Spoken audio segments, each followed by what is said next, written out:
Boa noite, gente. Que a paz do nosso Mestre Jesus esteja conosco. Hoje a gente está... Nosso irmão Fernando Samuel, ele é lá de Goiás, né, Fernando? Isso, boa noite. Hoje ele vai trazer a palavra para a gente aqui. Hoje ele vai trazer a palavra para a gente do Evangelho segundo o Espiritismo e vai falar sobre a parábola do bom samaritano.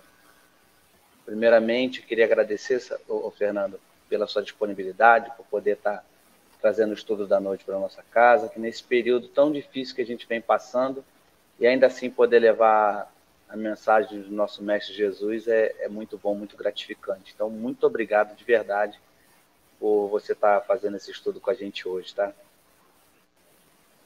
Eu que agradeço a oportunidade, para mim é uma alegria muito grande poder compartilhar aqui com vocês esses ensinamentos que calam tão fundo a todos nós, e espero que hoje nós possamos aqui aproveitar da melhor forma possível esses ensinamentos para nós todos. Ainda mais por conta dessa mensagem maravilhosa que o Cristo reservou para nós, possamos essa noite aproveitar da melhor forma aqui. Que assim seja, que assim seja. Bom, gente, eu vou fazer a leitura da lição 42 do livro Vinha de Luz, de Francisco Cândido Xavier, pelo Espírito Emmanuel. E por acaso eu peguei aleatoriamente, que não foi aleatoriamente, a gente sabe, a mensagem é afirmação e ação. E diz o seguinte: disse-lhe Jesus: a minha comida é fazer eu a vontade daquele que me enviou e cumprir a sua obra. Está em João, capítulo 4, versículo 34. Aqui e ali encontramos crentes do Evangelho invariavelmente prontos a alegrar a boa intenção de satisfazer os ditames celestiais. Entregam-se alguns à ociosidade e ao desânimo, e com manifesto desrespeito às sagradas noções da fé, asseguram ao amigo ou ao vizinho que vivem atentando às determinações do Todo-Poderoso. Não são poucos os que preveem, nem providenciam a tempo, e quando tudo desaba, quando as forças inferiores triunfam, eis que em lágrimas declaram que foram obedecidas às ordens do Altíssimo. No que condiz, porém, com a atuação do Pai, urge reconhecer que se há manifestação da sua vontade, há simultaneamente objetivo e finalidade que lhe são consequentes. Programa elevado, sem concretização, é projeto morto. Deus não expressaria propósitos a esmo. Em razão disso, afirmou Jesus que vinha ao mundo fazer a vontade do Pai e cumprir-lhe a obra. Segundo observamos, não se reportava somente ao desejo paternal, mas igualmente à execução que lhe dizia respeito. Não é razoável permanecer o homem em referências infindáveis aos desígnios do alto, quando não cogita de materializar a própria fé. O Pai, naturalmente, guarda planos indefasáveis acerca de cada filho. É imprescindível, no entanto, que a criatura coopere na objetivação dos propósitos divinos em si própria, compreendendo que se trata de lamentável abuso, muita alusão à vontade de Deus, quando vivemos distraídos do trabalho que nos compete. Assim, queridos irmãos, gostaria de convidá-los a elevar nossos pensamentos ao Senhor, nosso Mestre Jesus, a nosso Deus. Possamos entrar em oração, mas que primeiramente possamos agradecer ao nosso Mestre Jesus pela oportunidade de estarmos mais uma vez, mesmo que longe fisicamente, mas em energia, em pensamentos, em sentimentos positivos, reunidos para mais uma vez ouvir a Tua Palavra. Quero agradecer a nossa mentora Anália Franco, que nos auxilia e nos ampara nos trabalhos da casa, que nos dá força, nos dá orientação para conduzir os trabalhos desta casa que há tantos anos vem ajudando tantos irmãos encarnados e desencarnados. Agradecer aos nossos irmãos que nos dão a oportunidade de praticar um pouquinho que seja do nosso melhor, praticar um pouquinho da caridade e do amor ao próximo. agradecer ao nosso irmão Fernando Samuel, que traz o estudo da noite, e pedir, Pai, que os anjos de luz, que seus espíritos de luz possam cercá-lo e orientá-lo, para que ele possa passar a sua mensagem de maneira que consigamos não só entender, mas principalmente pôr em prática, Divino Mestre. Aos nossos irmãos que neste momento de pandemia não podem sair de suas casas, que possamos levar a tua palavra, Mestre, não só às suas mentes, mas principalmente aos seus corações. Que possamos levar um pouquinho de alegria, de paz e de consolo a cada irmão que perdeu o seu parente para essa doença. E que possamos principalmente aprender com essa grande oportunidade que estamos tendo. Oportunidade de sermos pessoas melhores, oportunidade que estamos tendo de praticar a caridade e de sermos irmãos verdadeiramente. Assim, querido Mestre, eu peço que permaneça sempre conosco, hoje e sempre, graças a Deus. Então agora, ficando com vocês, o nosso irmão Fernando Samuel, que vai trazer o estudo de hoje. Fernando, mais uma vez, muito obrigado, que a espiritualidade esteja do seu lado nessa hora, que você seja iluminado para trazer essa mensagem para todos nós. Muito obrigado, Leonardo, mais uma vez. É realmente uma satisfação muito grande poder aqui participar desse grupo, desse estudo, dessas reflexões que, repito, servem para todos nós. A reflexão de hoje, meus irmãos, está no texto bíblico e é sobre a parábola do bom samaritano. A parábola do bom samaritano está no Evangelho de Lucas, capítulo 10, e vem trazer para nós esse recurso que o Cristo utilizou de se valer de histórias para trazer para nós um ensinamento profundo. Emmanuel chega a dizer, lá no livro A Caminho da Luz, que as parábolas do Cristo estão impregnadas do perfume das verdades eternas e gloriosas. Ou seja, são ensinamentos profundos em que hoje, 2000 anos depois, nós temos acesso a elas. Então é muito importante que nós aqui possamos, de alguma forma, nos debruçarmos, tentarmos realmente refletir de modo mais profundo possível, de acordo com a capacidade de cada um, de acordo com a sensibilidade de cada um, esses ensinamentos para a gente poder alcançar essa essência, esse pensamento do Cristo no seu sentido mais puro possível.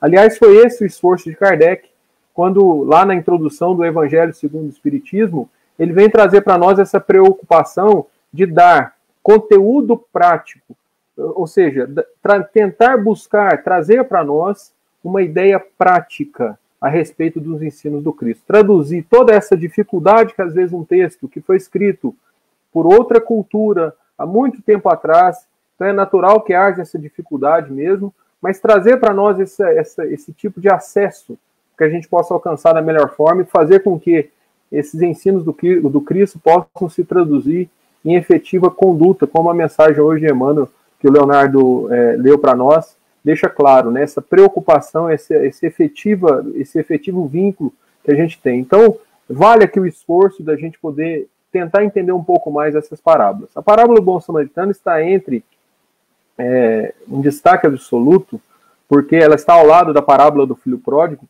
como uma das principais, segundo os estudiosos, por conta do alcance de tudo que o Cristo quis transmitir. Ou seja, aqui nós temos, sem dúvida alguma, alicerçado na parábola do bom samaritano, a extensão do que ele pensa, ou do que seria a essência do amor, do tipo de conduta que o Cristo espera de todos nós. Ele começa aqui, então, um dos segredos, uma das chaves para a gente poder entender as parábolas é compreender bem o cenário, ou seja, para quem que Jesus está passando a história, ou seja, qual que é o contexto de que ele estava ali tentando passar uma mensagem, com quem ele estava falando, qual que era o momento, enfim. E aqui para nós, nessa parábola, é interessante que ele está falando com o mestre da lei. O mestre da lei, num diálogo absolutamente curioso, porque começa com uma pergunta que aqui no próprio texto bíblico já fala que a pergunta é para testar Jesus, ou seja, ele não estava muito aberto ao ensinamento, ele estava mais preocupado com meandros intelectuais, com questões, às vezes, superficiais, ligadas à exegese, à hermenêutica, enfim, à interpretação do texto, do que propriamente fluir ou alcançar alguma essência espiritual. Mas mesmo assim, Jesus o tratou com absoluto respeito. Mas veja que curioso, ele começa dizendo, de maneira até um pouco cínica: Mestre, depois de fazer o que herdarei a vida eterna? Ou seja, aqui, herdar a vida eterna significa, vamos dizer assim, traduzindo para uma realidade ou para uma linguagem mais adequada ao nosso tempo, seria o quê? O que devo fazer para adquirir a felicidade plena, a felicidade com Deus, a felicidade espiritual, a realização espiritual da nossa vida? O que eu devo fazer? Aí o Jesus não responde, é muito curioso, né? Jesus diz para ele que está escrito na lei. A lei aqui é o Antigo Testamento, porque ele está num contexto que ele está falando com um estudioso, um mestre da lei. Ele está conversando com essa pessoa que tem muito conhecimento com o texto bíblico, o texto do Antigo Testamento, obviamente, que o Novo não estava escrito. Então, ele fala, o que está escrito na lei? E olha um detalhe, como ler? Como você lê? E aqui já revela para nós uma questão muito importante, para todos nós. Por quê? Já revela a importância de como vamos alcançar, ou lidar, ou ler, que propósito você tem ao abrir um livro como o Evangelho segundo o Espiritismo, como o livro de Emmanuel. O que você pretende com ele? Então, nós devemos realmente nos esforçar para vigiar o nosso coração, no sentido de que muitos de nós, às vezes, utilizam leituras, ou utilizam a interpretação, ou o seu próprio olhar, para enxergar, às vezes, coisas negativas, ou se pegar em questões superficiais ou não tão importantes, e escapar por entre os dedos da essência. O Haroldo Dutra diz, em suas palestras, costuma dizer que muitos de nós, quando vai interpretar um texto bíblico, ou interpretar um ensino do Cristo, tem a mania de fazer como aquele que pega uma banana, abre a banana, tira a casca, joga a banana fora e come a casca. Então, muitos de nós se apegam, às vezes, a questões não essenciais e se perde nisso. Se perde completamente.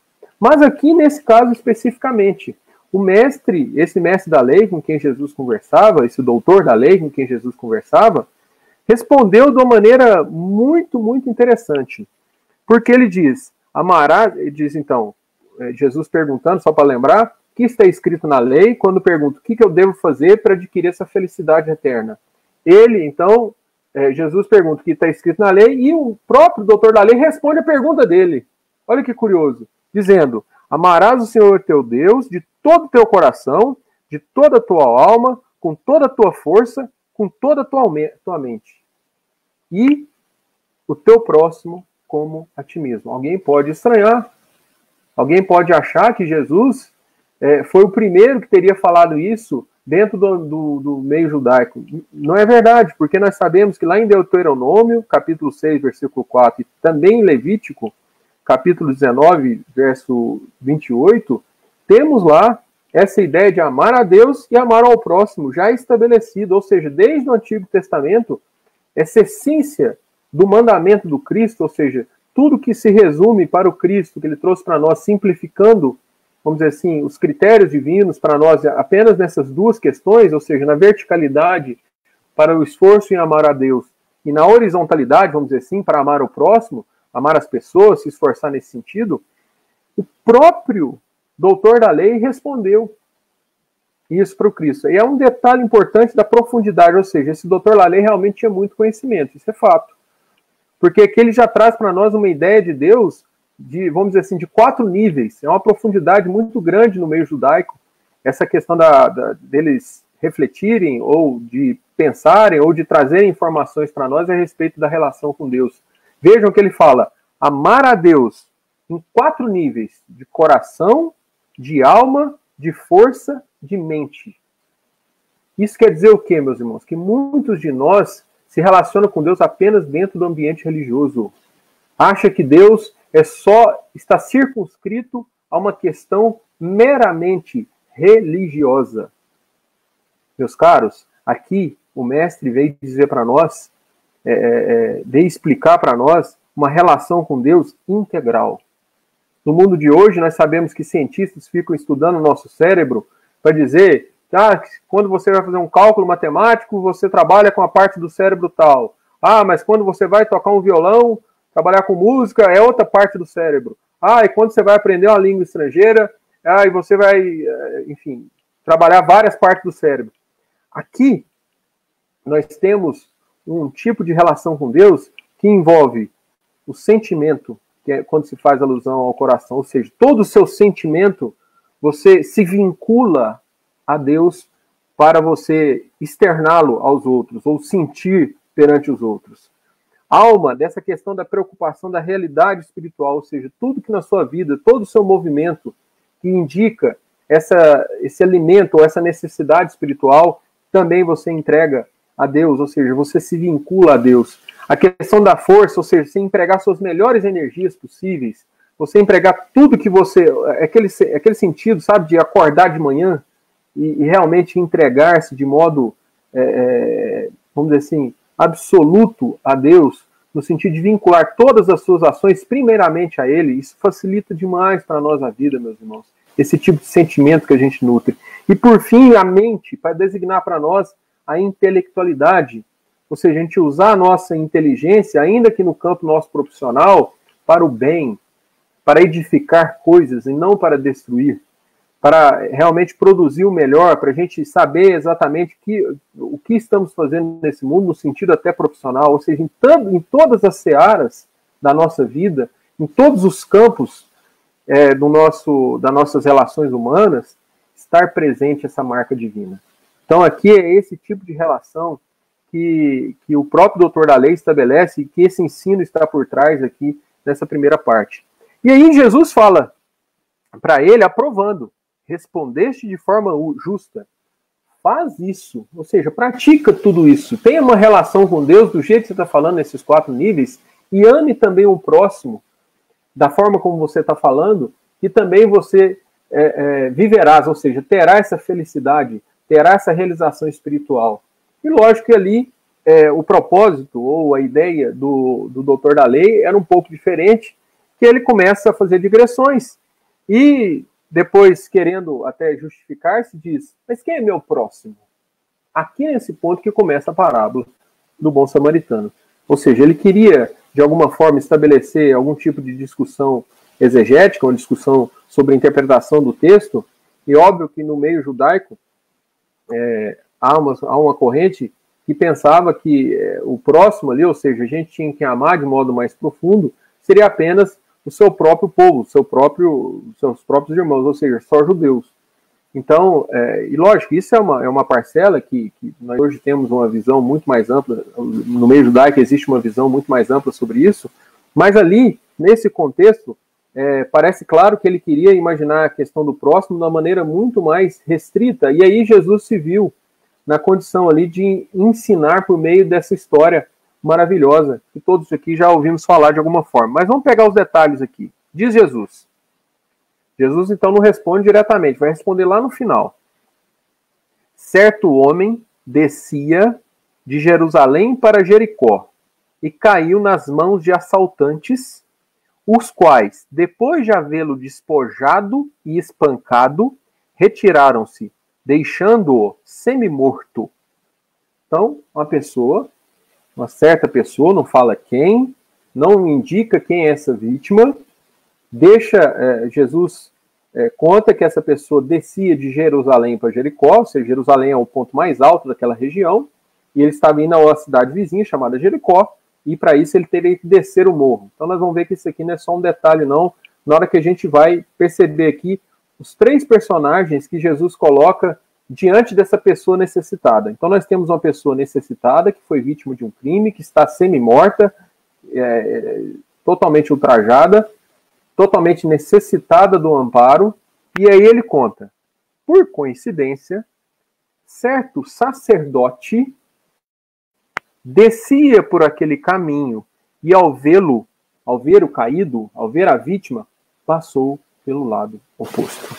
Opa! Então já chamou a atenção de uma coisa. Olha o tanto que para nós religiosos isso é importante. O sacerdote é uma pessoa de absoluto destaque no meio judaico. É uma pessoa que, trazendo aqui para a nossa realidade no meio espírita, é um palestrante que muitos admiram, às vezes, o conhecimento, é um médico que às vezes tem dons maravilhosos e faz trabalhos realmente destacados dentro da casa espírita, em reuniões mediúnicas.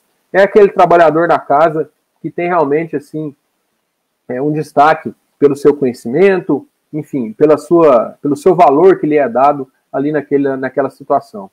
E Jesus coloca que esse sacerdote, no momento em que viu um caído, ele fez questão, olhou e quis passar, e passou pelo lado oposto, ou seja, não amparou essa pessoa. Não amparou. Recusou o amparo.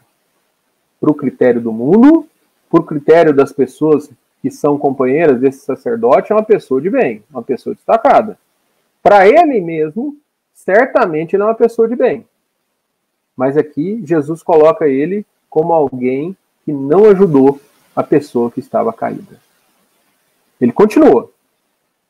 Por coincidência, de forma semelhante, ou seja, também descendo, e aqui dá um sentido espiritual, porque o caído estava descendo, o sacerdote estava descendo, ou seja, descendo uma derrocada meio espiritual.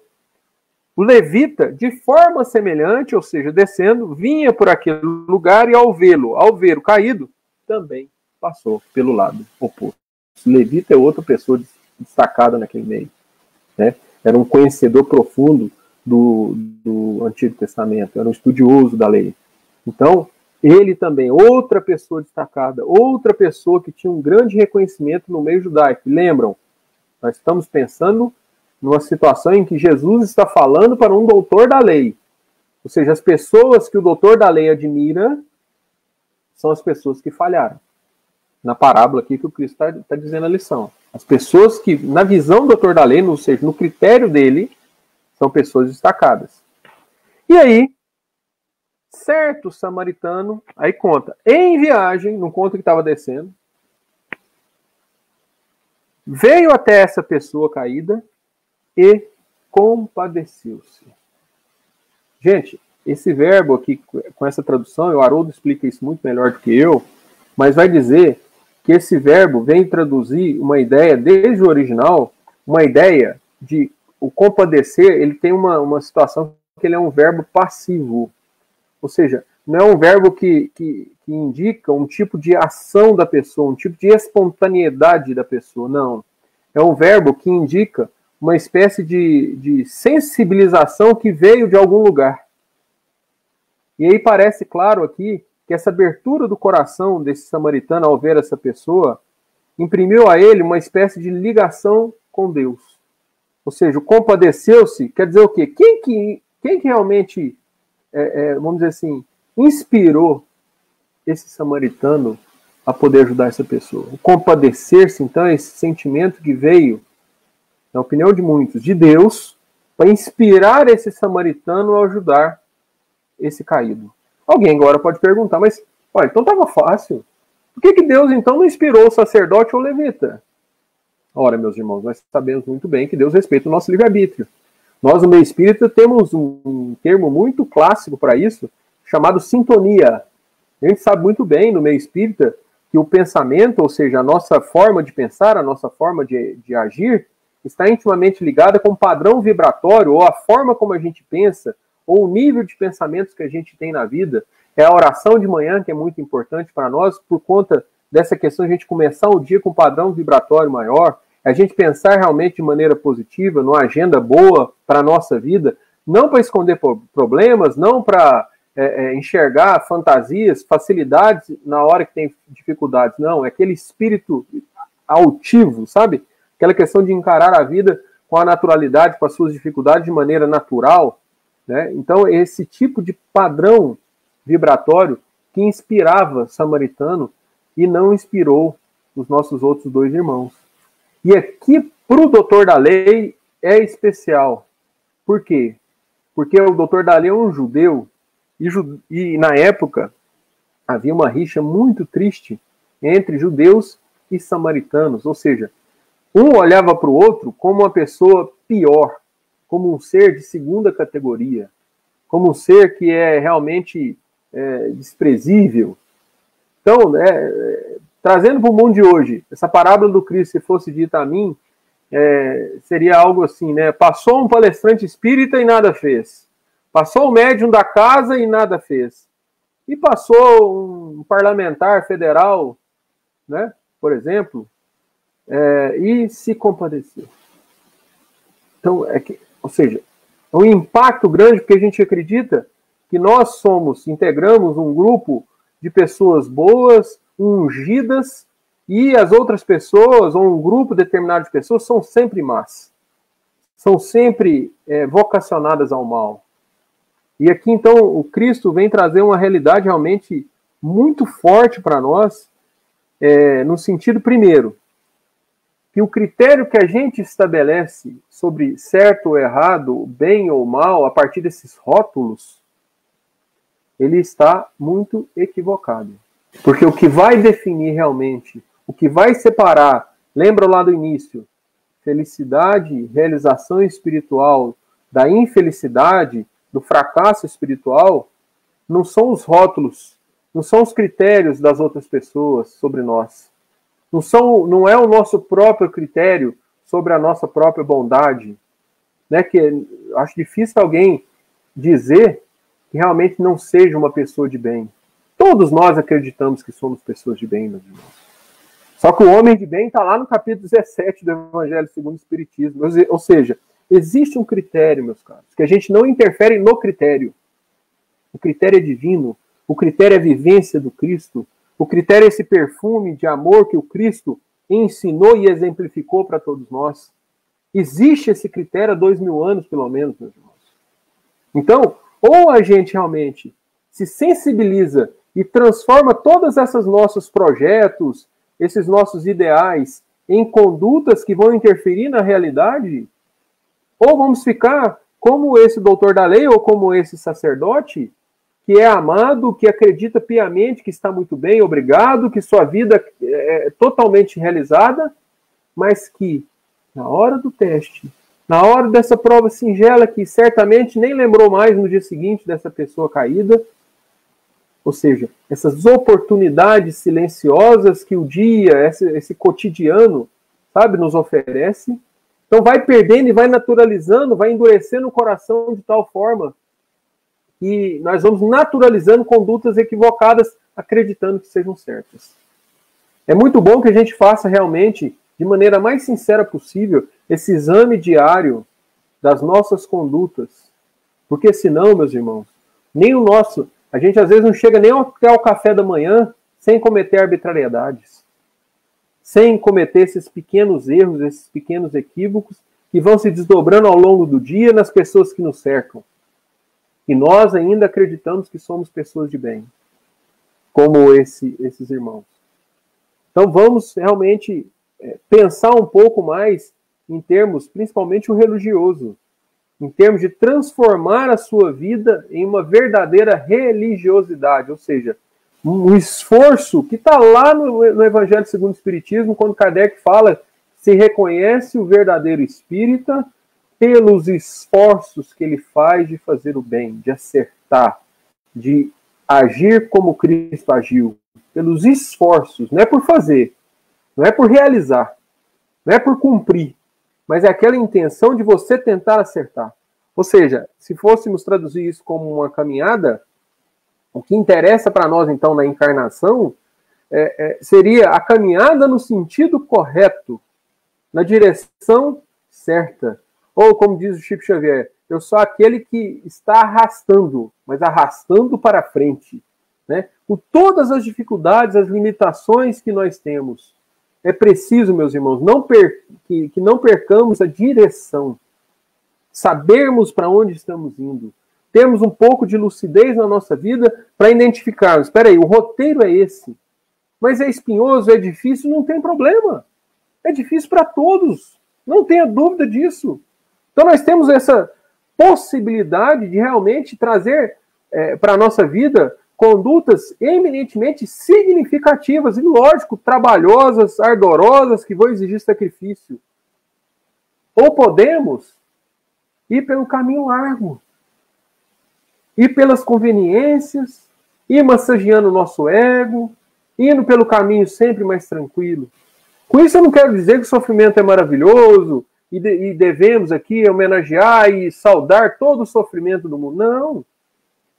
É justamente o contrário. é observar o obstáculo, usar seu raciocínio, usar sua mente, usar esse exemplo, usar esse conhecimento todo que nós temos aqui por meio do exemplo do Cristo, sabe? Porque isso aqui para nós é o que, meus irmãos? É forma da gente diminuir o nosso sofrimento, no fundo. O que eu falei no início sobre essa relação com Deus, se não é isso? A gente entregar toda a nossa vida a partir dessa relação com o Pai, fortalecer essa relação vertical com Deus. É isso que o samaritano tem, gente. Independentemente de sua religião, independentemente de qualquer outra circunstância, do que as pessoas acham dele. E incrível aqui, por quê? Olha o que ele faz. Ele se aproximou do samaritano, atou os ferimentos, passou óleo, vinho, colocou ele sobre o seu animal e levou até a hospedaria mais próxima. Não perguntou o que aconteceu. Ou seja, na visão do samaritano, percebam, ele não sabia que ele era uma vítima de roubo, ou era vítima de assaltantes. O samaritano não sabia. Ele poderia estar ajudando alguém que se deu mal no roubo, o autor do crime. Para ele isso era indiferente. Por que era indiferente, meus irmãos? Porque ele tinha relação com Deus, ele estava cumprindo um mandamento divino. A ligação dele, o fundamento dessa ação dele, não tem a ver com a própria pessoa que está lá ferida. A relação dele tem a ver, o fundamento de toda essa ação dele é em relação a Deus.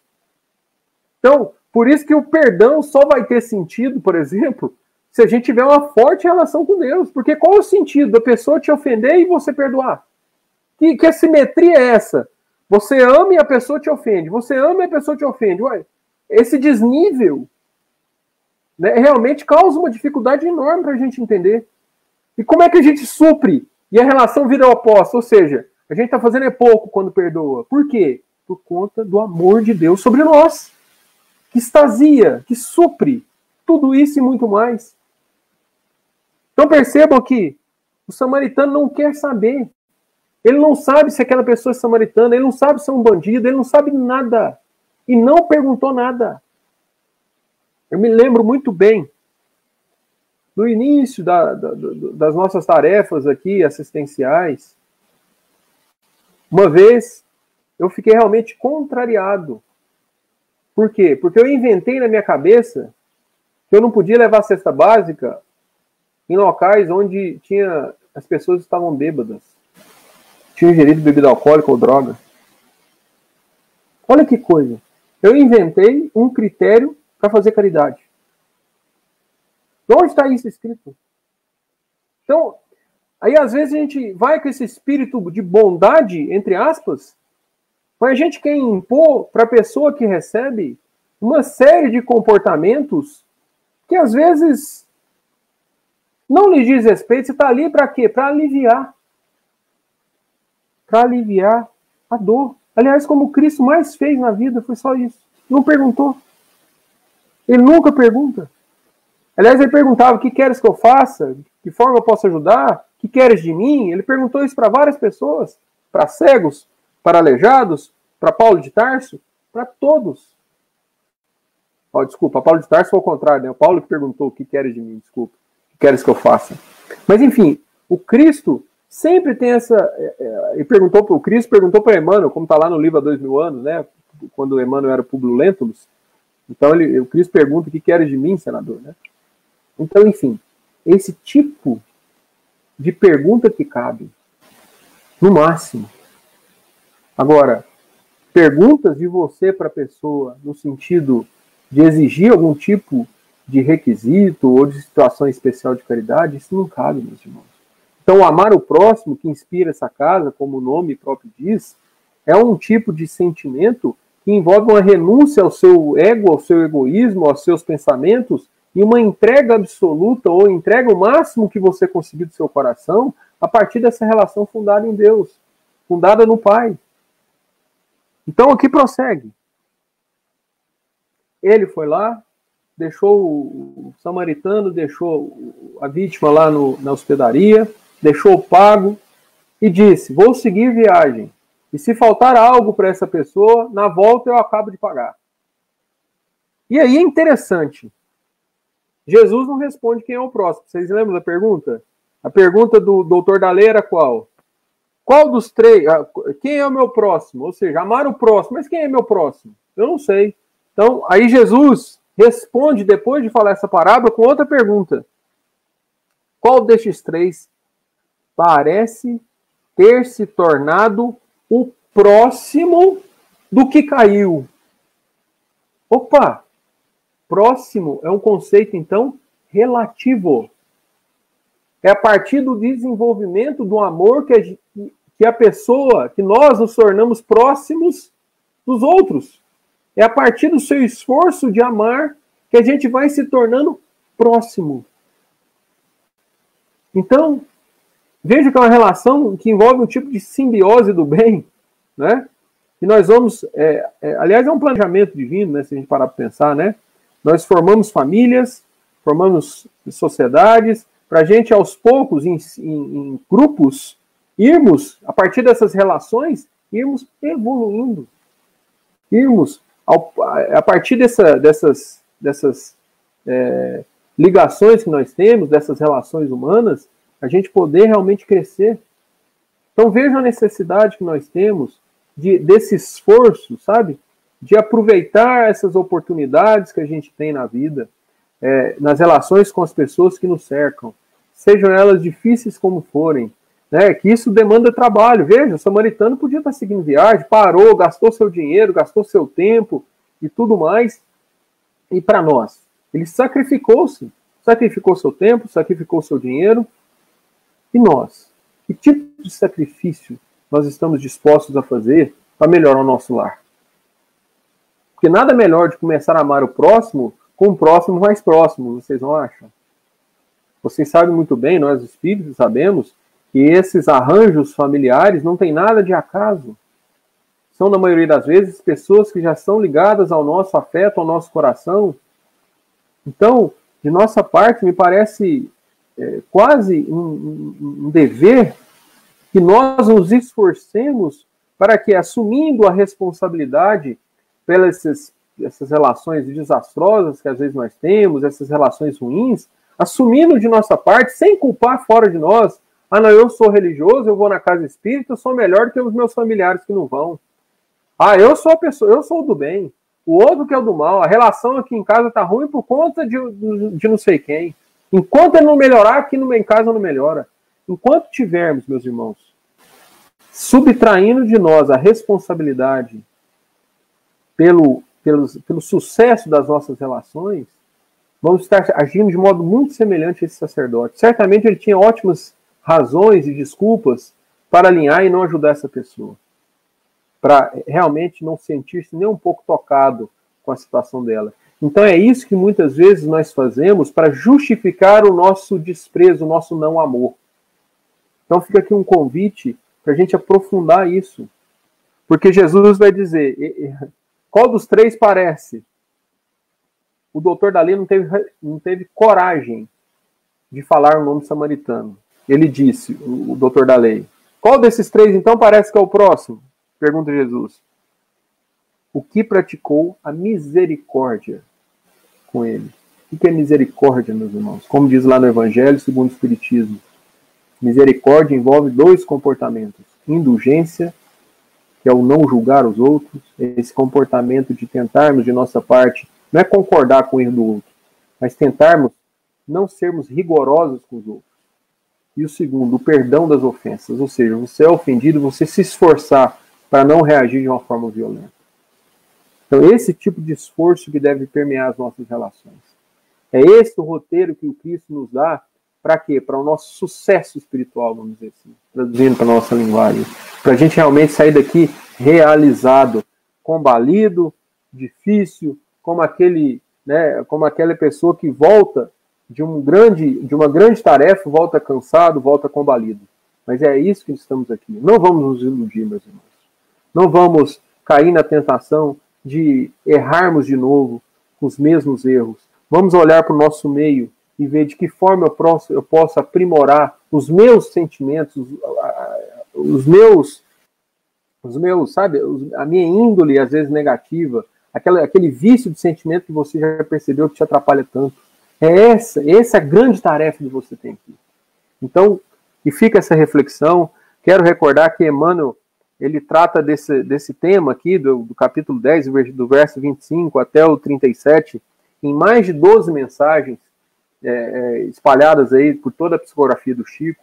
Então, é muito entendimento sobre essa parábola maravilhosa. Então, que o Cristo possa nos abençoar, nos inspirar o coração e possamos todos nós aqui, nessa trajetória, ficarmos cada vez mais vinculados a este amor do Cristo. Muito obrigado pela oportunidade e o Cristo continue nos abençoar. Que assim seja. Aqui está um pouquinho escuro, que graças a Deus conseguimos terminar a live, minha bateria arriou e nem na carga aqui não estava funcionando, não está carregando. Está conectado na tomada e está acabando a bateria, mas a espiritualidade mais uma vez agiu aí com certeza e permitiu que a gente concluísse essa live. Fernando, eu queria abusar de você mais um pouquinho, se for possível. Queria pedir que fizesse a prece final. Com todo prazer. Então vamos todos nós elevar o pensamento a Deus em posição de agradecimento. Enchemos o coração de alegria pela oportunidade de estarmos aqui reunidos e imbuídos num propósito tão elevado, que é pensarmos sobre a nossa própria conduta, é refletirmos sobre esse amor que o Cristo ensinou, é saborear esse perfume das parábolas deixadas pelo Cristo e podemos permitir que cada um de nós possa fruir desse ensinamento, dessas reflexões, de modo a traduzir em nossa vida da forma mais amorosa possível. Que Jesus inspire todos esses propósitos, que Jesus proteja esse grupo espírita Amor ao Próximo, que todos nós possamos continuar as nossas vidas nesse momento tão doloroso e tão dificultoso, mas com aquele coração firme e sereno de que Deus está no comando, Deus está gerenciando toda essa situação e vai nos conduzir sempre ao melhor possível. Vamos todos nós nutrir o nosso coração de esperança, de confiança, de coragem, para que cada um de nós aqui possa aproveitar cada dia, cada hora, cada minuto dessa experiência, podendo exemplificar o amor que o Cristo ensinou. Muito obrigado, Senhor. Que esteja conosco hoje e sempre. Que assim seja. Graças a Deus, que assim seja. Mais uma vez, Fernando, muito obrigado. Que Deus lhe ilumine sempre. Que a espiritualidade lhe conceda todas as ferramentas para a sua evolução espiritual. E agradecer a todos os irmãos que estiveram com a gente essa noite. Que nosso Mestre Jesus esteja no coração e no lar de cada um de vocês. Até a próxima quarta, 19h30 de novo, se Deus quiser. Fiquem com Deus. Fernando, muito obrigado mais uma vez. Obrigado. Boa noite, gente.